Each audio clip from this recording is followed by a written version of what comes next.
Today we're uncovering the dark origins of Rome, when the city's survival depended on a bold and brutal act, the rape of the Sabine women. What really happened, and how did it shape the future of an empire? Let's dive in and find out. It starts when Rome was still young, under the leadership of its founder Romulus. At that time, Rome was a city full of men, warriors who had fought hard to build a new settlement. But there was one big problem. There weren't enough women. Without women, there could be no families, no future generations, and Rome's dream would fade away. Romulus, determined to ensure the future of his city, came up with a daring plan. He sent messengers to the neighboring tribes, including the Sabines, asking for alliances and permission to marry their women. But these tribes, suspicious of Rome's growing power, rejected the requests, leaving Romulus with no choice but to take more drastic steps. In a clever move, Romulus organized a grand festival, inviting the neighboring tribes, including the Sabines, to join the Romans in celebrating a great feast in honor of Neptune, the god of the sea. The festival was full of entertainment, with games, food, and festivities designed to captivate and distract. The Sabines and other tribes arrived in good spirits, bringing their wives and daughters, unaware of the trap that was set. As the festival reached its height, Romulus gave the signal.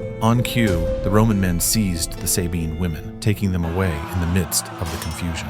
The air filled with cries of shock as the women were torn from their families, while the Sabine men, unarmed and caught by surprise, could do nothing but watch. It was an act of betrayal that angered Rome's neighbors, but Romulus was firm. He promised the women they would not be treated as prizes of war, but as respected wives and the mothers of Rome's future. The Sabines, furious at this treachery, vowed to seek revenge. They united under their king, Titus Tatius, and prepared to attack Rome. Meanwhile, inside the city, the abducted women faced a difficult situation. They had been wronged, but they also found themselves in a new life, with Roman husbands who, as Romulus had promised, treated them with kindness. Over time, many of these women began to form bonds with their captors, and some even started families. Conflict was inevitable. The Sabines, along with their allies, launched a fierce attack on Rome. The war was brutal, and at one point it seemed the Sabines might succeed in taking back their women and destroying the city. The climax of this struggle happened at the very heart of Rome, where the two armies met in battle. The Sabines pushed the Romans back to the edge of the Palatine Hill,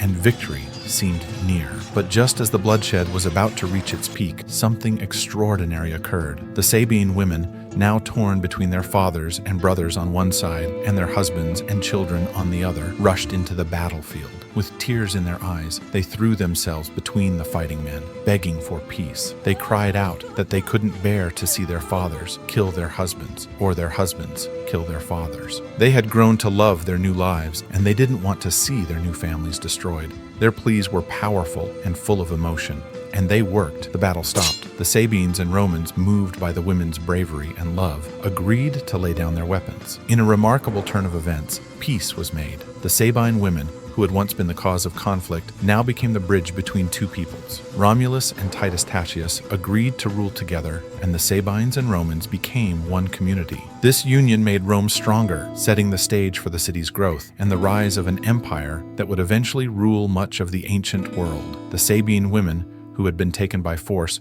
ultimately became the mothers of a great civilization. Their story is one of tragedy and triumph, showing the power of love and the possibility of peace even in the darkest times. In the end, the rape of the Sabine women is more than just a story of abduction. It's a tale about the complexities of human relationships, the power of compassion, and the beginning of a legacy that would shape history for centuries to come.